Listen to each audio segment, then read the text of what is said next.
Hello guys, good morning sa inyong lahat dyan. Nandito na naman tayo sa Coronadal City Private Terminal Unibus. Patuloy lang tayo guys, no, sa araw-araw nating trabaho.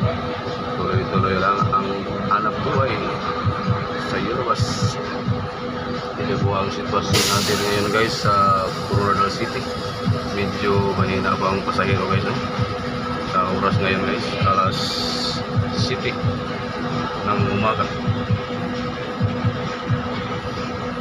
Video tayo konti guys para meron tayong mai-upload ngayong umaga.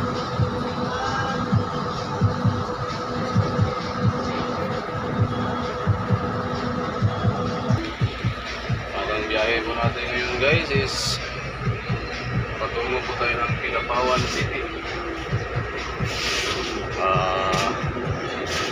Wala pang pasahero nakasakay guys.